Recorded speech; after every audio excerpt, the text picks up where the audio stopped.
Hello students, मैं हूं खंजन Shah. Last video lecture में हमने देखा था गोस लॉ और उसके बाद हमने देखा था कंटिन्यूअस डिस्ट्रीब्यूशन ऑफ चार्जेस, पर उसका थोड़ा सा पार्ट रह गया था क्योंकि टाइम काफी ज्यादा हो गया था। तो उसका जो आगे का पार्ट है वो अब हम देखते हैं और उसके बाद हम देखेंगे गोस लॉ की एप्लीकेशन क्या है। जो लास्ट वीडियो लेक्चर में हमने गोस लॉ पढ़ा उसका क्या फायदा है, उससे क्या चीज हमको मिल सकती है, वो हम इस वीडियो लेक्चर में हम देखने वाले हैं। तो पहली बात कंटिन्यूअस डिस्ट्रीब्यूशन ऑफ चार्जेस, फिर से एक बार रिकॉल कर लेते कंटिन्यूअस डिस्ट्रीब्यूशन क्या होता है। तो हमने लास्ट लेक्चर में देखा था कि अभी तक हम सिर्फ और सिर्फ पॉइंट चार्ज की बात कर रहे थे। जैसे कि यहाँ पे एक प्लस क्यू चार्ज है और ये प्लस क्यू चार्ज की वजह से कोई यहाँ पे कोई पॉइंट पी पे इलेक्ट्रिक फील्ड कितना होता है, अगर वो किसी ने हमें पूछा है तो हम क्या करते थे, यहाँ से यहाँ तक का डिस्टेंस लेते थे आर और इसका फॉर्मूला हम लिखते थे क्या, k q divide by r square. तो पॉइंट चार्ज के इलेक्ट्रिक फील्ड का फॉर्मूला बहुत ही सिंपल, हमको पता है, डायरेक्टली हम इसे लिख सकते हैं। पर लास्ट वीडियो लेक्चर में जैसा कि हमने देखा कि अगर ये पूरी पेन के ऊपर चार्ज इक्वली डिस्ट्रीब्यूट कर दिया जाए तो फिर इस पेन की वजह से इस पॉइंट पे या इस पॉइंट पे इलेक्ट्रिक फील्ड कितना होगा, ये फाइंड करने के लिए हम इस फॉर्मूला का यूज नहीं कर सकते, क्योंकि ये तो सिर्फ और सिर्फ किसके लिए यूज होता है, पॉइंट चार्ज के लिए। ठीक है ना। अब ये पूरी पेन के ऊपर जब इलेक्ट्रिक फील्ड, पूरी पेन के ऊपर जब चार्ज को डिस्ट्रीब्यूट कर दिया जाए और इलेक्ट्रिक फील्ड फाइंड करना है, जैसे कि ये पूरी पेन और ये पूरी पेन के ऊपर पॉजिटिव चार्ज डिस्ट्रीब्यूट कर दिया और अब अगर हमको बोला है कि भाई ये पॉइंट पी पे इलेक्ट्रिक फील्ड फाइंड करो, तो ये इलेक्ट्रिक फील्ड का फॉर्मूला ये नहीं होगा, इसका फॉर्मूला ये जो है वो नहीं आएगा। तो इसका फॉर्मूला हमें डिराइव करना होगा और वो किसकी हेल्प से डिराइव करेंगे, गॉस लॉ की हेल्प से, वही उसकी एप्लीकेशन होगी। क्लियर। तो ऐसे कोई भी शेप, ये तो सिर्फ एक मैंने लेंथ ड्रॉ की, ये पूरी कोई एक वायर है, वायर के ऊपर पॉजिटिव चार्ज कंटिन्यूअस डिस्ट्रीब्यूट हो चुका है, तो वो वायर की लेंथ क्या कहलाएगी, इसकी लेंथ कहलाएगी L। पर हमको क्या करना पड़ा था भाई, हमको इसको छोटे छोटे पार्ट में कट करना पड़ा था, है ना, छोटे छोटे पार्ट में। अब पूरे के ऊपर जब Q चार्ज है तो ये छोटे पार्ट के ऊपर dQ और इसकी लेंथ को हम क्या बोल देते हैं, dx या dl या dr, कुछ भी। समझ में आ रही ना बात। तो ये काम हमने किया था, ये पूरी लेंथ l है तो इसकी लेंथ को हमने बोल दिया था dl। ये तो एक लेंथ की बात हुई। ऐसा जरूरी नहीं है कि चार्ज सिर्फ एक लेंथ पे, सिर्फ एक कंडक्टर पे, सिर्फ एक वायर पे हो सकता है कोई चार्ज पूरे ये बोर्ड के ऊपर फैल जाए, हर जगह यहाँ भी प्लस क्यू, यहाँ प्लस क्यू, बहुत सारी जगह चार्ज ही चार्ज है। तो वैसी सिचुएशन में क्या मैं लेंथ कंसीडर कर सकता हूं, नहीं। ये क्या है, बोर्ड क्या है, बोर्ड का क्या होता है, सरफेस।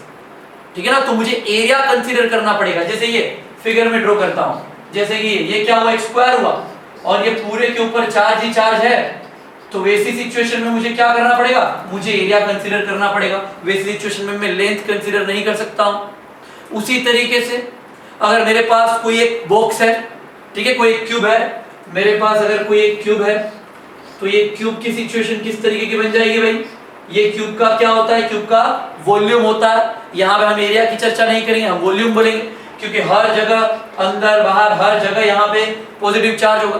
तो यहाँ मैं बात करूंगा वॉल्यूम की, यहाँ मैं एरिया की बात नहीं करूंगा। समझ में आ रही ना बात। तो अगर चार्ज कोई एक कंडक्टर के ऊपर, कोई एक वायर के ऊपर अगर डिस्ट्रीब्यूट हुआ है तब हम बात करते हैं लेंथ की।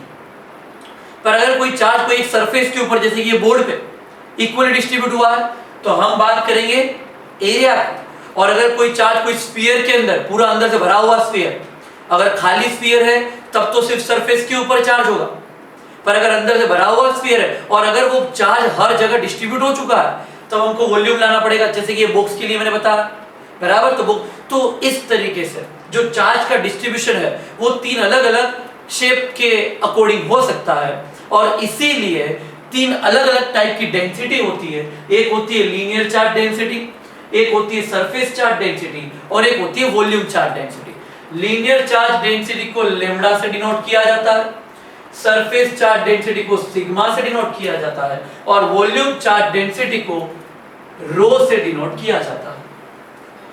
ठीक है। अब जैसे कि वॉल्यूम चार्ज डेंसिटी रो की मैं बात करता हूं, इसका फॉर्मूला क्या बनेगा, एकदम सिंपल कॉन्सेप्ट जो बचपन से हम पढ़ते आ रहे हैं। डेंसिटी, अगर मास डेंसिटी की मैं बात करता हूं तो हम क्या करते हैं, mass density is equal to mass by volume. तो charge density is equal to क्या होगा भाई, charge by volume. Mass density is equal to, अगर मास बाय वॉल्यूम होता है तो ये कौन सी डेंसिटी है? Charge density. किसकी? वो भी वॉल्यूम की। तो क्या कर दिया मैंने? Charge divide by volume. Same चीज यहां पे, फिर से ये भी चार्ज डेंसिटी है, पर ये किसकी है? सरफेस की चार्ज डेंसिटी। तो चार्ज डेंसिटी इसलिए यहां चार्ज तो आएगा, पर डिवाइड बाय वॉल्यूम नहीं आएगा, डिवाइड बाय क्या आएगा? एरिया आएगा, क्योंकि सरफेस का क्या होता है? एरिया। उसी तरीके से lambda is equal to q divide by क्या होगा? लेंथ, क्योंकि लीनियर क्या होता है? उसकी लेंथ होती है, इसका एरिया और इसका वॉल्यूम। समझ में आ गई बात? अगर हर एक में मैं क्यू को सब्जेक्ट बनाऊं तो फॉर्मूला क्या हो जाएगा? Q is equal to lambda L, यहां पे Q is equal to sigma A, और यहां पे क्यू इज इक्वल टू क्या बन जाता है? रो वी। समझे बात को? अच्छा, अगर मुझे इसे कट करने की जरूरत पड़ी कभी कोई न्यूमेरिकल के अंदर, तो मैं क्या करूंगा? कट किया तो चार्ज क्या हुआ? dq। तो ये q है, तो मैं क्या करूंगा? यहाँ पे dq is equal to lambda dl। Lambda क्या है? डेंसिटी। लेमडा क्या है? डेंसिटी। और डेंसिटी हर जगह कांस्टेंट, हम कांस्टेंट की बात करेंगे, इक्वली डिस्ट्रीब्यूटेड कॉन्सेप्ट की हम बात करेंगे।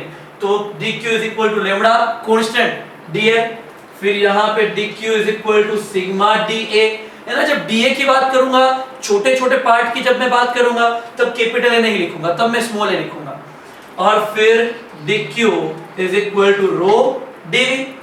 हम इस तरीके से इसको लिख सकते हैं, और ये टॉपिक को हम यहाँ पे खत्म करते हैं। समझ में आ रही है बात? क्या हो? एक कंटिन्यूअस डिस्ट्रीब्यूशन ऑफ चार्जेस। कि चार्ज कंटिन्यूअस डिस्ट्रीब्यूट मतलब क्या? तो दो तरीके का डिस्ट्रीब्यूशन हो सकता है, एक होता है पॉइंट चार्ज और एक होता है कंटिन्यूअस डिस्ट्रीब्यूशन। पॉइंट चार्ज का मतलब क्या? कि एक ही छोटा सा कोई चार्ज यहाँ पे हमको दिया हुआ होगा, और उसका फॉर्मूला आएगा E is equal to always k⁴/r²। पर अगर चार्ज कोई बहुत बड़ी सरफेस पे डिस्ट्रीब्यूट हुआ हो, या बहुत बड़ी लेंथ पे डिस्ट्रीब्यूट हुआ हो, या पूरे रूम में डिस्ट्रीब्यूट हुआ हो, तो वैसे टाइम पे हम उसको पॉइंट चार्ज कंसीडर नहीं कर सकते। तो हमें क्या कंसीडर करना पड़ेगा? हमें यहाँ पे कंटिन्यूअस डिस्ट्रीब्यूशन का कॉन्सेप्ट अप्लाई करना पड़ेगा, और कंटिन्यूअस डिस्ट्रीब्यूशन के अंदर चार्ज डेंसिटी का इंपॉर्टेंस बहुत ज्यादा होगा। और चार्ज डेंसिटी हमने इसीलिए तीन तरीके की डिनोट कर दी है, और तीनों के फॉर्मूला हमें लर्न करने हैं। बहुत ही सिंपल है, लर्न करने की भी जरूरत नहीं है, समझने हैं सिर्फ। क्लियर हो गई यहां तक की बात? अब इसके बाद जो लास्ट टॉपिक में हमने देखा था, गॉस लॉ। तो यहाँ पे फ्लक्स के हमारे पास दो फॉर्मूला मिले हुए हैं। कौन से दो फॉर्मूला? तो फ्लक्स का जो बेसिक फॉर्मूला है वो क्या है? Integration of E dot d है ना। गॉस लॉ की शुरुआत यहां से हुई थी, और जो गॉस लॉ का फाइनल रिजल्ट था, वो रिजल्ट क्या था? वो भी फ्लक्स का ही फॉर्मूला था, वो भी फ्लक्स का ही फॉर्मूला था, पर वो क्या था? Summation of q divide by epsilon not.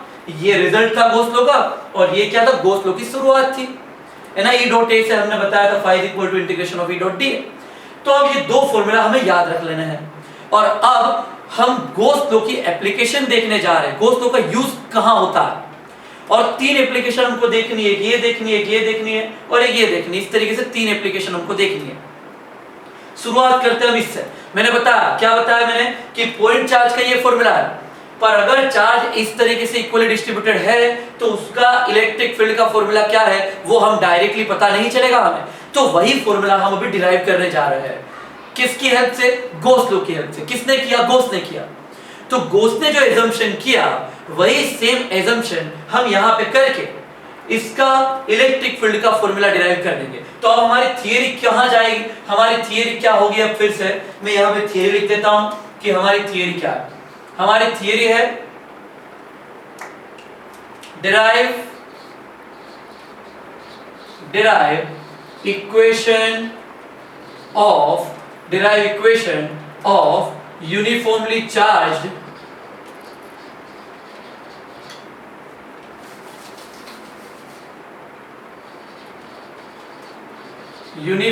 charged infinite long conductor. Derive equation of electric field.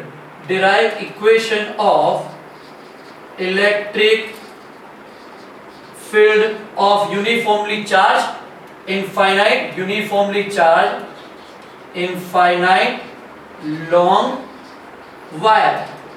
ठीक है, इनफाइनाइट लॉन्ग वायर क्या है? ड्रॉ कर लेते हैं हम। क्या क्वेश्चन क्या है? एक इनफाइनाइट लॉन्ग वायर है हमारे पास। अब इनफाइनाइट लॉन्ग को तो हम यहाँ पे ड्रॉ कर नहीं सकते, तो हम क्या करते हैं, एक वायर, इतना सा एक वायर हमने ले लिया, ठीक है, हमने इतना सा एक वायर ले लिया और ये पूरे वायर के ऊपर पॉजिटिव चार्ज हमने रख दिया, ठीक है, पूरे वायर के ऊपर हमने पॉजिटिव चार्ज रख दिया। अच्छा, ये पॉजिटिव चार्ज है, इसका मतलब इसका इलेक्ट्रिक फील्ड कैसे निकलता होगा, जैसे ये वायर है तो इसका इलेक्ट्रिक फील्ड ऐसे ऐसे ऐसे 360 डिग्री पे निकलता होगा। पर बोर्ड पे मैं सिर्फ क्या ड्रॉ कर सकता हूं भाई, बोर्ड पे मैं सिर्फ इतना ड्रॉ कर सकता हूं।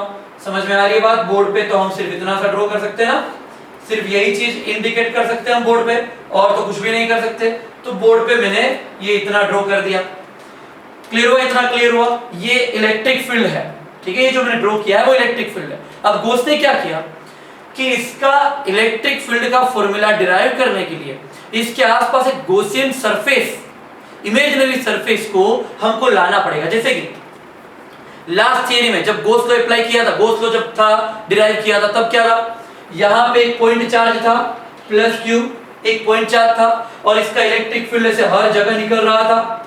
फिर गॉस ने क्या किया, तो यहां पे एक इमेजिनरी स्फीयर रख दिया और फिर उसने इलेक्ट्रिक फील्ड से फ्लक्स का फॉर्मूला डिराइव कर दिया। समझ में आ रही है? तो ये जो सरफेस थी इमेजिनरी सरफेस, उसको बोलते हैं गॉसियन सरफेस। उसी तरीके से गॉस जब इसको सोल्व कर रहा था, इनफाइनाइट लॉन्ग कंडक्टर के इक्वेशन को सोल्व कर रहा था, तब उसने क्या किया, तब उसने यहां पे एक गॉसियन सरफेस ले ली। क्लियर, यहां पे उसने एक गॉसियन सरफेस ले ली। सर कैसी सरफेस ली उसने, सिलिंड्रिकल सरफेस ली, क्योंकि ये वायर का शेप सिलेंडर है, उसको लगा सिलिंड्रिकल से काम हो जाएगा, तो ये सिलिंड्रिकल सरफेस उसने ले ली। समझ रहे हो बात को, ये सिलिंड्रिकल सरफेस उसने ले ली। क्लियर हुआ इतना, ठीक है, ये सिलिंड्रिकल सरफेस गॉस ने कंसीडर की। देखो चार्ज तो सिर्फ अंदर जो ब्लैक कलर का ड्रॉ किया है उतना ही है, उसके ऊपर ही चार्ज है, पर ये जो रेड कलर की सरफेस है वो तो इमेजिनरी सरफेस है, जिसको हम बोलते हैं गॉसियन सरफेस, ठीक है, इमेजिनरी सरफेस है। अब पहले तो देखो कि ये जो सिलेंडर होता है उसके एरिया कितने होते हैं, तो तीन अलग अलग तरीके होते हैं। एक होता है ये सर्कुलर, एक ये भी सर्कुलर, और एक ये पूरी सरफेस जो है वो सिलिंड्रिकल। टोटल तीन सरफेस हुई, एक ये सरफेस, एक ये सरफेस और तीसरी ये सिलिंड्रिकल सरफेस। तो तीनों सरफेस में से एक पहली ये, दूसरी ये और तीसरी ये वाली सरफेस। अब तीनों सरफेस के एरिया का वेक्टर कहां जाएगा, तो एरिया वेक्टर कहां होता है, हमेशा प्लेन के परपेंडिकुलर। तो ये प्लेन है, ये प्लेन के परपेंडिकुलर एरिया वेक्टर इस तरफ, ये प्लेन के परपेंडिकुलर एरिया वेक्टर इस तरफ, तो ये दोनों को मैं पहले ड्रॉ कर दूं। भाई इसका एरिया वेक्टर कहां आएगा, इस तरफ आया, यहां पे मैंने लिख दिया dA। ये वाली सरफेस का एरिया वेक्टर जाएगा इस तरफ, यहां भी मैंने लिख दिया dA। समझ में आ रही बात? और अब बची कौन सी सरफेस, अब बची ये वाली सरफेस। भाई ये वाली सरफेस का एरिया वेक्टर कहां जाएगा, तो हमको पता है ये कौन सी सरफेस है, ये सिलिंड्रिकल सरफेस। इस तरीके का हुआ कॉन्सेप्ट, इसके एरिया वेक्टर कहां थे, तो हर जगह थे 360 डिग्री में। यहां का एरिया वेक्टर यहां पे है ना, लास्ट थियरी में हमने देखा भाई, यहां का इस तरफ, यहां का इस तरफ, यहां का इस तरफ, सबका एरिया वेक्टर अलग अलग डायरेक्शन में होता है। तो यहां भी सेम सिचुएशन, जब मैं यहां का देखूंगा इस सरफेस का, तो एरिया वेक्टर यहां पे होगा। इस सरफेस का देखूंगा तो बोर्ड के बाहर निकलेगा, इस सरफेस का देखूंगा तो ये नीचे जाएगा, और ये पीछे की सरफेस का देखूंगा तो बोर्ड के अंदर जाएगा। मैं सिर्फ कौन सा ड्रॉ कर सकता हूं, या तो ये वाला या तो ये वाला, ठीक है, क्योंकि यही बोर्ड के ऊपर ड्रॉ हो सकता है। तो यहां पे मैं ड्रॉ करता हूं, मान लो ये वाली पोर्शन, इतने पोर्शन का एरिया वेक्टर कहां होगा भाई, ये सिलिंड्रिकल सरफेस का, तो इसका एरिया वेक्टर इसी डायरेक्शन में होगा। समझ में आ रही है बात, क्लियर हो रही है, इसका एरिया वेक्टर इसी डायरेक्शन में होगा। मैंने इसको लिख दिया dA। अच्छा मान लो मैं यहां लेता तो क्या होता, अरे यहां भी सेम होता, ठीक है, ये भी एरिया वेक्टर मान लो ये कट हुआ, तो यहां भी ये आ गया dA। क्लियर हुआ? इलेक्ट्रिक फील्ड कौन सी डायरेक्शन में है भाई, इलेक्ट्रिक फील्ड तो ये रहा, ये जो पूरी ब्लू कलर की लाइंस दिख रही है वो सब इलेक्ट्रिक फील्ड है, ये इलेक्ट्रिक फील्ड है, ये भी इलेक्ट्रिक फील्ड है, ये भी इलेक्ट्रिक फील्ड है। समझ में आ रही है बात, ये सब इलेक्ट्रिक फील्ड ही है, ब्लू कलर की सारी लाइंस। तो अब हमारे जो फॉर्मूला है वो क्या है, E डॉट D है, मतलब यहां से बन जाएगा E dA cos थीटा, मतलब एंगल बीच में आने वाला है। अब एंगल हमको तीनों सरफेस का एंगल देखना है, किसके बीच का, इलेक्ट्रिक फील्ड और एरिया के बीच का। कौन सी तीन सरफेस, 1 2 3, नाम दे देते हैं ताकि कंफ्यूजन ना हो। ये सरफेस नंबर 1, ये सरफेस नंबर 2 और ये वाली हो जाएगी सरफेस नंबर 3। चलो सरफेस नंबर 1 पे थीटा कितना होगा, थीटा किसके बीच देख रहा है हमको, इलेक्ट्रिक फील्ड और एरिया के बीच में। भाई इलेक्ट्रिक फील्ड कहां जा रहा है, ऊपर, एरिया कहां जा रहा है, इस तरफ, दोनों के बीच का एंगल कितना 90 डिग्री। तो सरफेस 1 के लिए थीटा इज इक्वल टू क्या हुआ 90 डिग्री हुआ। सेम वे एरिया इस तरफ, इलेक्ट्रिक फील्ड इस तरफ, सरफेस 2 के लिए भी थीटा इज इक्वल टू कितना हुआ 90 डिग्री हुआ। यहां पे देखो इलेक्ट्रिक फील्ड भी ऊपर और एरिया वेक्टर भी ऊपर, तो यहां पे थीटा इज इक्वल टू कितना हुआ 0 डिग्री हुआ। अच्छा ये सिलिंड्रिकल सरफेस है, ये भी सिलिंड्रिकल है, ये भी सिलिंड्रिकल है। यहां भी देखो ये भी सेम सरफेस है ना, वही सरफेस है, ये कोई चौथी सरफेस नहीं है, पूरी सिलिंड्रिकल सरफेस ये कहलाएगी।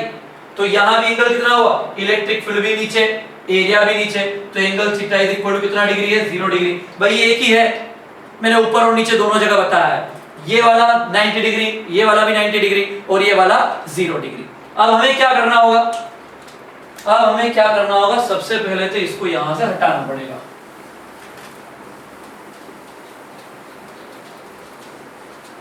चलो देखो देखो चलो अब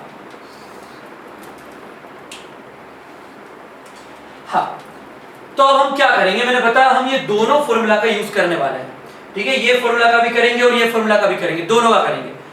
जो हम थियरी सोल्व कर रहे हैं वो क्या है, गॉस लॉ की एप्लीकेशन है। एप्लीकेशन ऑफ गॉस लॉ का फर्स्ट पार्ट है, एप्लीकेशन ऑफ गॉस लॉ का फर्स्ट पार्ट है। ये गॉस लॉ की हेल्प से हम डिराइव करने वाले फॉर्मूला। गॉस लॉ का रिजल्ट क्या है, पूरा जो कंडक्टर है, ये पूरे कंडक्टर के बारे में एक और बात मैं तुमको बता दूं। देखो ये पूरे कंडक्टर के ऊपर जो चार्ज है वो चार्ज है टोटल कैपिटल क्यू। ये जो चार्ज है वो कितना है, स्मॉल क्यू ले लेता हूं, ये चार्ज कितना है स्मॉल क्यू पूरे कंडक्टर के ऊपर।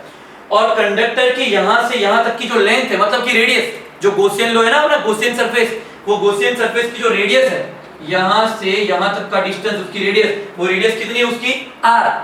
मतलब हम जो इलेक्ट्रिक फील्ड फाइंड कर रहे हैं वो ये पूरी सरफेस पे कर रहे हैं, यहां पे कर रहे हैं, हम यहां पे कर रहे हैं ना, इन सब जगह पे कर रहे हैं, यहां पे कर रहे हैं। मतलब कितना, जो कंडक्टर है उससे कितने डिस्टेंस पे कर रहे हैं हम, r डिस्टेंस पे। जहां पे हम इलेक्ट्रिक फील्ड फाइंड करना चाहते हैं वो डिस्टेंस को r बोल देना है, उस जगह पे गॉसियन सरफेस ड्रॉ कर देनी है। ये अगर मान लो यहां पे फाइंड करना होता तो मैं क्या करता, इतना बड़ा सर्कुलर सिलेंडर ड्रॉ करता हूं। क्लियर हो गई बात।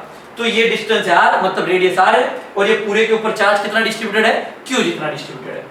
अब हम क्या कर रहे हैं, ये तीनों सरफेस का फ्लक्स पहले फाइंड कर लेते हैं। तो फ्लक्स φ1, तीनों सरफेस का फ्लक्स फाइंड करना है। तो पहले मैं बात करता हूं φ1 की, मतलब सरफेस 1 की। सरफेस 1 के लिए मैं बोलूंगा φ1। तो भाई φ1 इज इक्वल टू, फॉर्मूला तो अपना यही रहेगा, integration of E dot dA। Integration E dA मतलब क्या हो गया, integration of E dA cos theta, cos और थीटा इज इक्वल टू कितना होगा, पहली सरफेस के लिए थीटा 90, तो cos 90 हो गया। इसका मतलब मुझे φ1 इज इक्वल टू cos 90 कितना होता है 0, तो φ1 इज इक्वल टू मुझे मिल गया 0। मतलब ये वाली बात खत्म हो गई। समझ में आया। पहला, इस सरफेस की, इस सरफेस को कट करने वाली इलेक्ट्रिक फील्ड लाइंस कितनी है, कोई भी नहीं है, है ना। इस सरफेस को कौन कट कर रहा है, कोई भी नहीं कर रहा, सारी की सारी तो यहां से कट हो रही है, तो इसका इलेक्ट्रिक फ्लक्स कितना होगा 0। फ्लक्स मैंने क्या बताया, फ्लक्स क्या है, number of electric field lines cut by plane. तो इस प्लेन के द्वारा तो कुछ भी कट नहीं हो रहा, क्योंकि इलेक्ट्रिक फील्ड लाइंस तो ऐसे ऊपर नीचे हो रही है, तो जो कट करेगा वो तो सिर्फ ये सिलिंड्रिकल सरफेस ही कर सकती है। पर फिर भी मैथमेटिकली हमने देखा तो भी आंसर कितना आया, 0 आया। सेम वे इसका देख लो, सेकंड सरफेस का। भाई सेकंड सरफेस के लिए भी क्या होने वाला है, φ2 is equal to integration of E dot dA is equal to integration of E dA cos 90। यहाँ भी 90 डिग्री है इलेक्ट्रिक फील्ड और एरिया वेक्टर के बीच में, तो यहाँ भी φ2 is equal to कितना हुआ, ये भी हुआ 0। समझ में आ गई बात, ये भी हुआ 0। पर अब तीसरा जो है वहां पे कुछ बात बनेगी।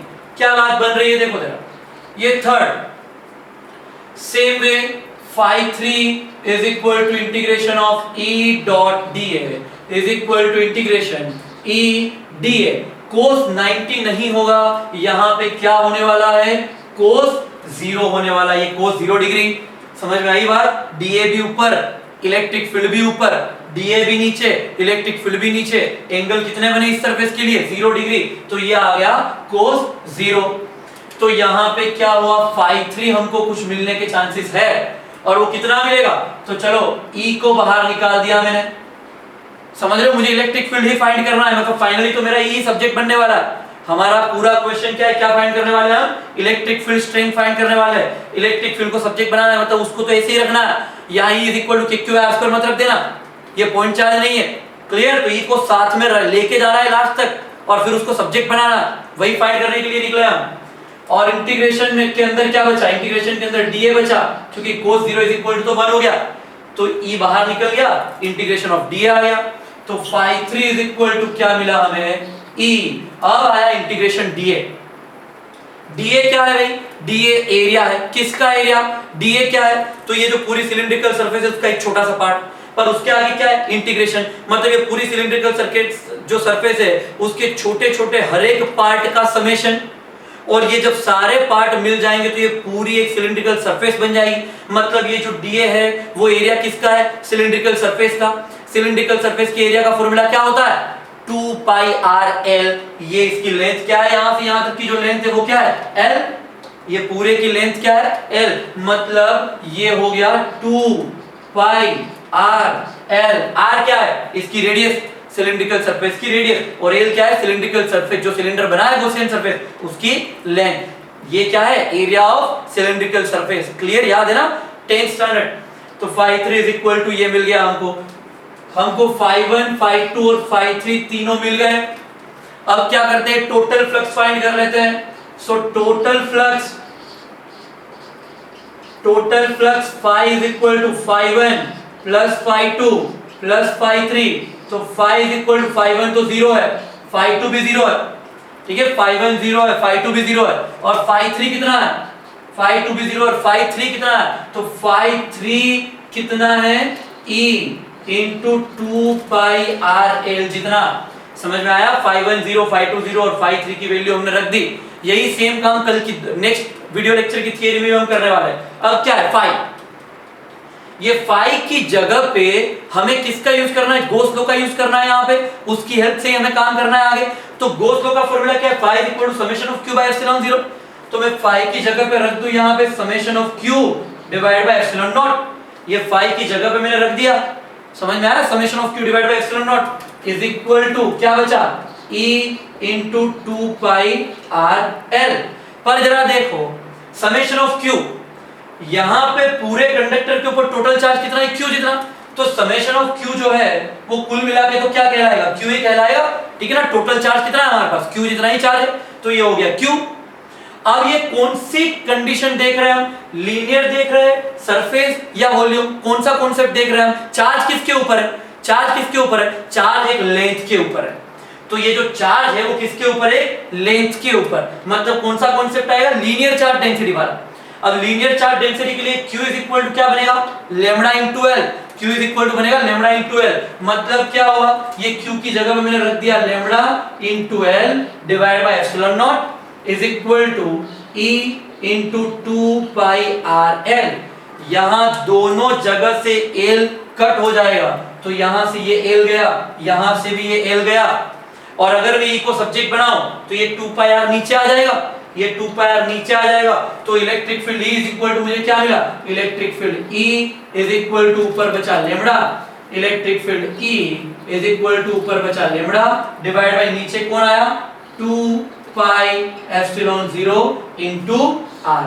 ये हमारा फॉर्मूला हो गया। समझ में आ गई? यहां तक की बात बिल्कुल क्लियर हो गई। ये इलेक्ट्रिक फील्ड का फॉर्मूला हो गया। किसके इलेक्ट्रिक फील्ड का? Infinite long uniformly charge conductor के इलेक्ट्रिक फील्ड का फॉर्मूला हो गया। मान लो ये इलेक्ट्रिक फील्ड अगर वेक्टर फॉर्म में होता तो हम क्या करते? अगर वो वेक्टर फॉर्म में होता तो हम सिर्फ यहां vector E is equal to lambda upon 2 pi epsilon not r into यहां पे क्या कर देते? हम r कैप कर देते, सिर्फ कैप लगा देना था। समझ में आई? यहां तक की बात बिल्कुल क्लियर हुई, ठीक है। टाइम देख लेते हैं एक बार भैया। हाँ, अब इसके आगे एक स्टेप और जरा देख लो। मान लो कि ये क्वेश्चन प्रूव दैट वाला हो और यहाँ पे एप्सिलॉन नॉट ये वाले कॉन्सेप्ट की जगह पे अगर k दिया हुआ हो, तब क्या बनेगी बात? देखो तो जरा, अगर k दिया, प्रूव दैट का कॉन्सेप्ट है, k क्या होता है? 1/4 पाई एप्सिलॉन नॉट। तो मैं क्या करूंगा? ये 2 पाई एप्सिलॉन नॉट तो है मेरे पास, मुझे 2 को सिर्फ 4 बनाना है, मतलब न्यूमरेटर डिनोमिनेटर दोनों जगह 2 से मल्टीप्लाई करना है। तो क्या हो गया? Electric field E is equal to 2 lambda divide by 4 pi epsilon not into r। क्या किया मैंने? ऊपर नीचे दोनों जगह 2 से मल्टीप्लाई किया, तो ये 2 बन गया 4। ये हो गया 4 पाई एप्सिलॉन नॉट, तो इज इक्वल टू ये क्या हुआ, इज इक्वल टू हुआ ये 2 लैम्डा डिवाइड बाय ये क्या हुआ 1/4 pi epsilon not is equal to क्या हो जाता है k, तो ये बन गया 2 लैम्डा k डिवाइड बाय क्या आया r। तो इलेक्ट्रिक फील्ड का ये भी फॉर्मूला हो सकता है प्रूव दैट के अंदर कि infinite long uniformly charge conductor का इलेक्ट्रिक फील्ड का फॉर्मूला 2 लैम्डा k बाय r डिराइव करो। तो फिर तुमको यहाँ पे इक्वेशन खत्म नहीं करनी है, हमको यहाँ तक जाना पड़ेगा। क्लियर हो गया यहाँ तक पूरा कॉन्सेप्ट। तो ये क्या सीख लिया हमने, ये थी गॉस लॉ की first application. Next video lecture में हम देखने वाले गॉस लॉ की सेकंड और थर्ड एप्लीकेशन, जिसमें क्या होगा सेकंड एप्लीकेशन के अंदर एक सरफेस के ऊपर चार्ज यूनिफॉर्मली डिस्ट्रीब्यूटेड होगा और थर्ड एप्लीकेशन के अंदर एक सेल के ऊपर चार्ज डिस्ट्रीब्यूटेड होगा। क्लियर, तो वो दोनों की दोनों एप्लीकेशन हम नेक्स्ट वीडियो लेक्चर में देखेंगे। तब तक ऑल द बेस्ट।